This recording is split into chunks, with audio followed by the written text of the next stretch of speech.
late night grind. It's your boy CJ Goodfella back with the boxing clinic. You dig? We back doing our thug thizzle on that boxing grind. And a lot of people, when I drop my pound for pound list, always ask me, why don't you have Triple G, Gennady, Golovkin in your top 10? I have probably elaborated on this 1 million times on YouTube and 2 billion times on Facebook, but I'll do another video talking about the situation. Now, my gripe with, Gennady Golovkin is that he's 35 years old, and his best win is Danny Jacobs. Second best win arguably could be between Martin Murray and Ezekiel Kell Brook. Now, at 35 years old, about to turn 36, twilight his career, if those are your best 3 wins, you can't be pound for pound on my list. I mean, unless the list, lays out that way where he's in there. In my opinion, he's not. Crawford is 28, 29. He's done way more than him.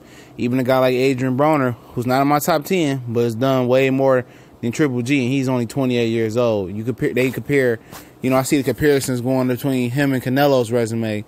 Canelo's 26, 27 years old, blowing Golovkin's resume out the water. Even a guy like Jamal Charlo's resume is a little bit more impressive than Gennady Golovkin. He's 27, 28 years old. And that's just my whole thing. My number one thing about my pound for pound list, and it's my list. So it's no right, it's no wrong. Thing about my pound for pound list is it's all about who you beat. I understand, I said it from other than Andre Ward and Canelo Alvarez, amongst the newer generation, not the Marquez, Cotto, Mayweather, Pacquiao, not those guys, but amongst the newer generation that's still active and still on top of their game. Canelo and Andre Ward have the 2 most complete resumes amongst anybody in the sport of boxing, in my opinion, out of the newer guys. Golovkin is 35. They talking about we had a problem in Germany. He signed a bad promotional contract. So did fucking Mikey Garcia. He was out 2.5, 3 years. His resume is still better than Gennady Golovkin. A guy like Arthur Beterbiev is building a better resume than Golovkin. He's been in the United States, 11, 12 fights, right? And that's all I'm saying right there. I don't like his level of competition. Now, then again, in the same breath, I'll tell you this dude is one of the most skilled guys. Most people look at him as a club fighter. That's the casual fan's perception, and that's far from the truth. Golovkin has one of the best variety of punch, in his arsenal. Now, I've seen him boxing the last 30, 40 years. The ability to throw the uppercut, to throw the left hook to the body, throw the left hook to the hand, to throw an overhand right, to throw a jab, to throw a straight right, throw a right hand to the body, throw a jab. He can do whatever, Whatever with the punches, he can have whatever punch you want to get killed with is pick your poison. And all of them motherfuckers hurt. He throw every punch technically right and with good precision, with good power. His feet is great. People say, oh, he's slow. A lot of people with fast feet can't cut the ring off. A lot of people with a lot more athletic ability and fast twitch muscles than Golovkin can't cut the ring off. But he cuts the ring off because he's fundamentally sound, and Abel Sanchez and his amateur coach, his amateur experience got him up there. I'm not denying the skill.